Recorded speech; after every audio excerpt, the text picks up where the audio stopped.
Annette Bening. Oh man, she's just beautiful. I think I had a little crush on her. What would you describe Gal Gadot as? Actually, well, very beautiful, very punctual, very actually very hardworking. And no update Arey on yaar, that. that day I tweeted also. I saw Somebody the was tweet. getting. I saw the tweet. हाँ I यार, know. I मतलब saw the हाँ tweet. No, नहीं नहीं we just कुछ like नहीं it है. when love stories work. We just like it when love stories have their happy endings. Listen, this is a love story that is working, and how?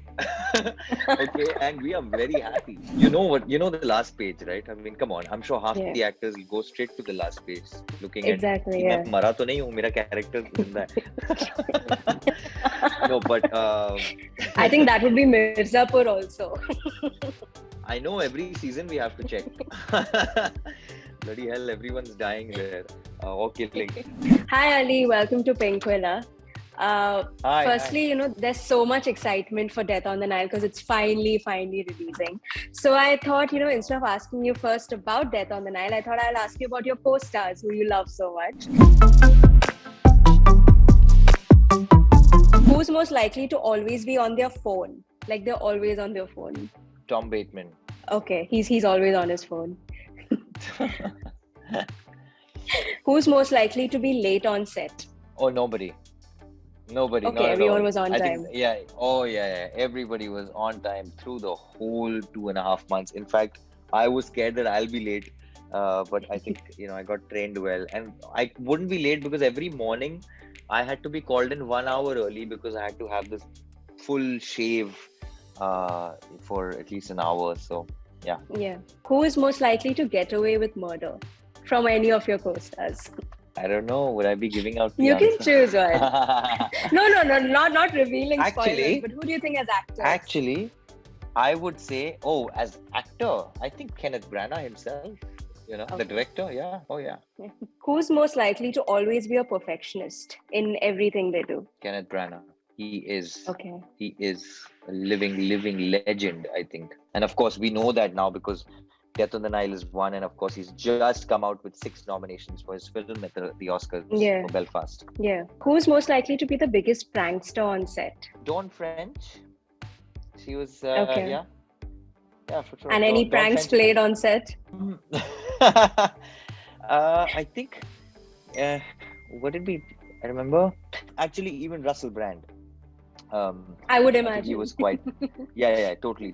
He was very, very funny. We were mucking about a lot. I think making, some very interesting jokes here and there, but I don't remember exactly what pranks we played. Yeah. Who's most likely to be a social media butterfly? Like they love social media. You can pick yourself also. Well, yeah, me. I think amongst that cast, definitely me and maybe Gal for some reason. Yeah, I think she's quite in on her social media. Who's most likely to be best at improvisation? Dawn French again. Very good. She is. I mean, she's known for her comedy, but she was. She can really improvise and then do some wonders. Oh yeah. Who's most likely to kill it in a karaoke bar with their singing skills? Oh my God, Annette Bening. Okay. Totally. Oh, that's an interesting choice. Oh yeah. And and finally, who's most likely to give away spoilers? If you point blank ask them for spoilers. Actually, Kenneth Branagh himself. It's amazing. Okay. He's supposed to not give anything, but he's so cute and he's so sweet. You ask him straight away, he'll end up telling you the whole story.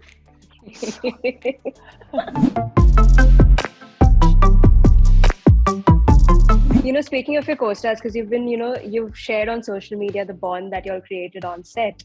If you had to describe your co-stars in one word, what would you describe Gal Gadot as? Actually, well, very beautiful, very punctual, very and actually very hardworking.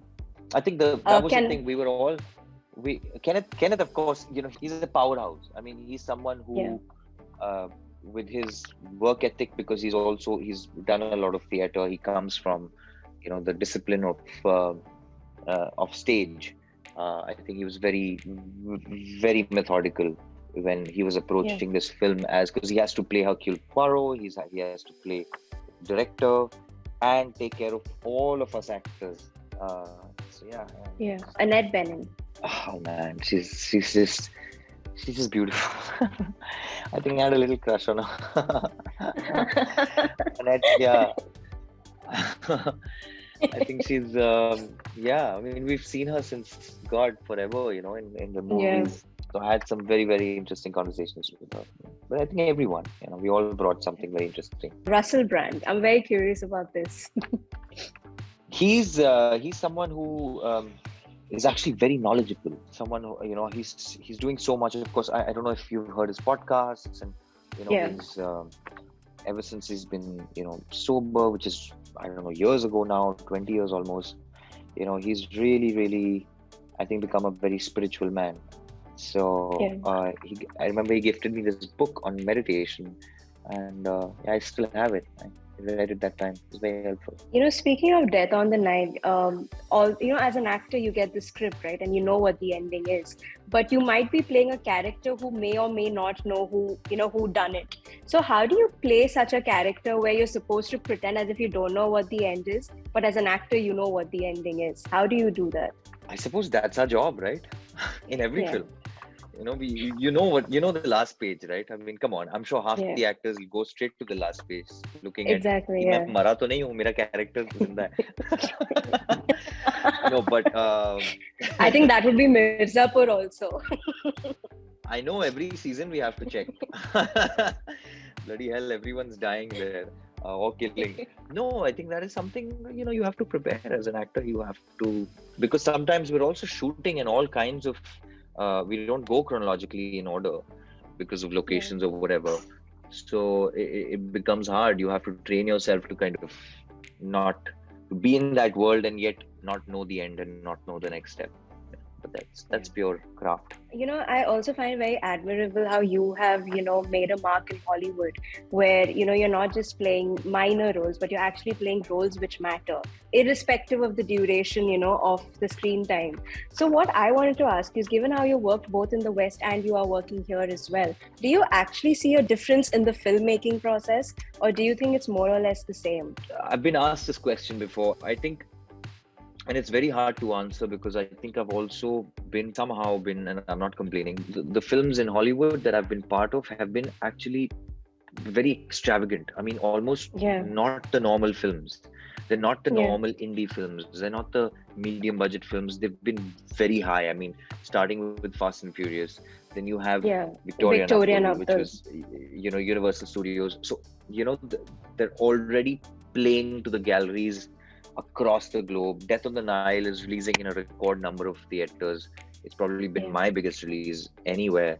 So I can't compare the two worlds. Whereas India I'm part of the Hindi film industry, which is amongst the other film industries as well. So it'll be unfair for me to do that because the economy changes, the economics of it changes.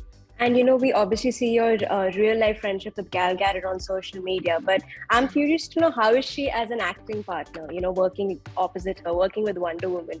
How is that experience Very sweet, really sweet. I think everybody was really sweet, but she's very kind because she's also someone who's, in such a short span of time, she's skyrocketed to stardom, especially playing Wonder Woman and all the other characters and being part of DC in such a big way. But for her to kind of come back from there into something like this, which is a classic whodunit, which is a classic film, Agatha Christie, she's a very giving actor, very friendly. We'll all be sitting together, every day, because once you watch the film, you'll realize we're all like one big unit kind of going together, from the hotel to the boat to the ship, and of course whoever's left comes off the ship.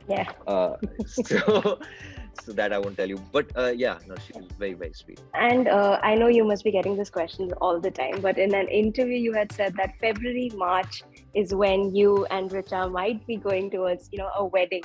But is there any update on that? Because we're really happy for you guys. And no update on that. That day I tweeted also. I saw the tweet. I saw the tweet. I know. I saw the tweet. No, No need we just like pushing it when love stories work. We just like it when love stories have their happy endings. Listen, this is a love story that is working, and how? Okay, and we are very happy.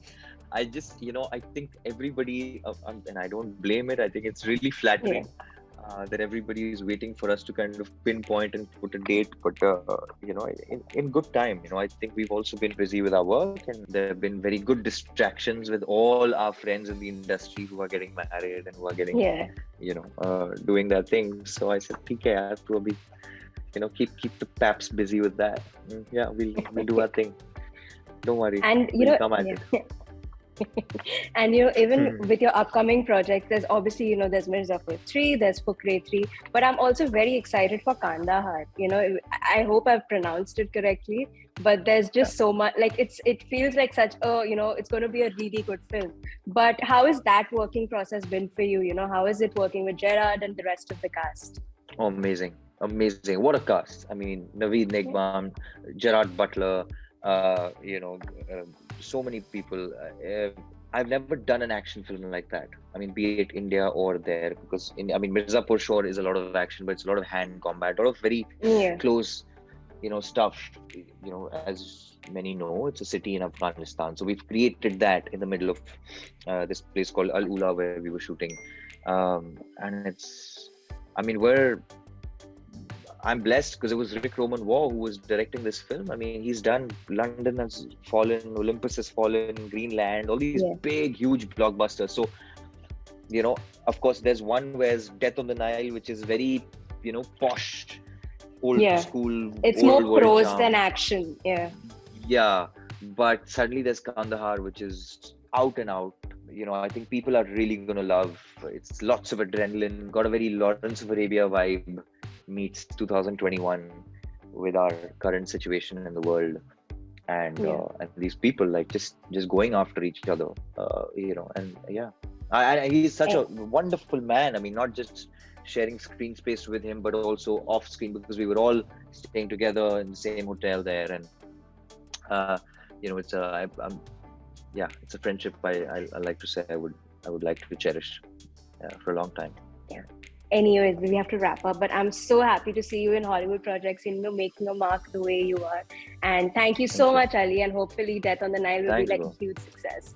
Thank you. Thank you. I hope you like it. Thanks. Okay.